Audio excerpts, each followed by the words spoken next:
পড়াশোনা মানে শুধু বইয়ের পাতা উল্টানো নয়, এটা একটা অভ্যাস। কিন্তু এতে যদি মন বসাতে না পারেন তাহলে পড়াশোনা এক প্রকার শাস্তি মনে হয়, তাই না? আপনার সময় নষ্ট হোক এটা তো আমরা হতে দিতে পারি না। তাই এই ভিডিওটাতে আমি আপনাদের বলতে চলেছি পড়াশোনায় মন বসানোর 5টা কার্যকর উপায়। শেষের উপায়টা এতটাই প্রভাবশালী যে আপনার মন পড়ায় আকৃষ্ট হয়ে যাবে। তাই পুরো ভিডিওটা প্রথম থেকে শেষ পর্যন্ত অবশ্যই দেখুন, কারণ প্রত্যেকটা পয়েন্ট খুবই ইম্পর্ট্যান্ট। পয়েন্ট নাম্বার 1, নির্দিষ্ট একটা পরিকল্পনা তৈরি করুন। পড়তে বসার আগে একটা সুনির্দিষ্ট পরিকল্পনা তৈরি করুন। আপনি কি পড়বেন এবং কতক্ষণ পড়বেন সেটা সবার আগে ঠিক করে রাখুন। একটা টাইম টেবিল তৈরি করে সেটা অনুযায়ী পড়তে পারেন। যেমন সকাল 8টা থেকে 10টা গণিত, দুপুর 2টা থেকে 3টা বিজ্ঞানের রিভিশন ইত্যাদি। পরিকল্পনা থাকলে লক্ষ্য পরিষ্কার হয় এবং সময়কেও ঠিকভাবে কাজে লাগানো যায়। এতে করে পড়ার প্রতি আগ্রহ বাড়তে থাকে এবং আপনি বুঝতে পারেন যে প্রতিদিন কতটা অগ্রগতি করছেন। একটা সুপরিকল্পিত রুটিন মানেই সফলতার প্রথম ধাপ। পয়েন্ট নাম্বার 2, পড়ার জন্য একটা আদর্শ পরিবেশ তৈরি করুন। আপনার পড়াশোনা করার জায়গাটা যেন শান্ত এবং পরিচ্ছন্ন থাকে সেদিকে নজর দিন। পড়ার জায়গাটা থেকে অপ্রয়োজনীয় জিনিসপত্র সরিয়ে রাখুন। পড়ার সময় মোবাইল ফোন, সোশ্যাল মিডিয়া বা অন্য যে কোনো বিভ্রান্তি দূরে রাখুন। একটা সুন্দর পরিবেশ আপনাকে পড়াশোনায় মনোযোগী করে তোলে। একটা গবেষণায় প্রমাণিত বিষয় হচ্ছে একটা শান্ত এবং পরিচ্ছন্ন পরিবেশে মস্তিষ্ক বেশি কার্যকরভাবে কাজ করে। তাই পড়ার জায়গাটি এমনভাবে সাজান যা আপনাকে পড়াশোনায় মনোযোগী হতে সাহায্য করে। পয়েন্ট নাম্বার 3, ছোট ছোট বিরতি নিন এবং নিজেকে সতেজ করে তুলুন। একটানা দীর্ঘ সময় পড়লে পড়াশোনায় মনোযোগ কমে যায় এবং ক্লান্তি বাড়তে থাকে। এজন্য প্রতি 25 থেকে 30 মিনিট পড়ার পর 5 মিনিটের বিরতি নিন।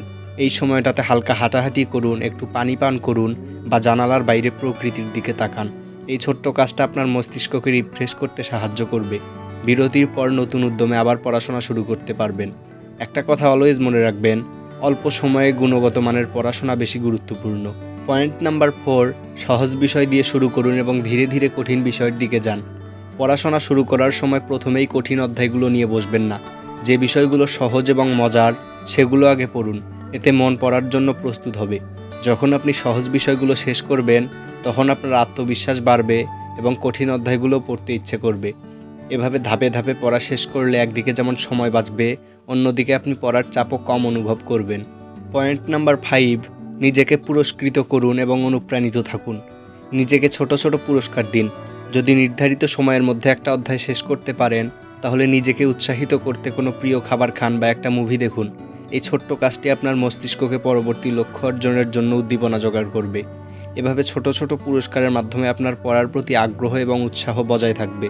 আর একটা কথা মনে রাখবেন, নিজের প্রতি ইতিবাচক মনোভাব আপনাকে সাফল্যের দিকে এগিয়ে নিয়ে যায়। তো এই 5টি উপায় মেনে চললে পড়াশোনায় মন বসানো একদম সহজ হয়ে যাবে বলে আমার মনে হয়।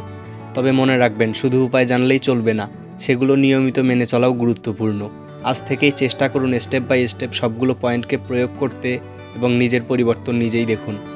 ভিডিওটা যদি আপনাদের ভালো লেগে থাকে তবে অবশ্যই একটি লাইক করুন এবং আপনাদের বন্ধুদেরকে উৎসাহিত করতে তাদের সঙ্গে শেয়ার করুন।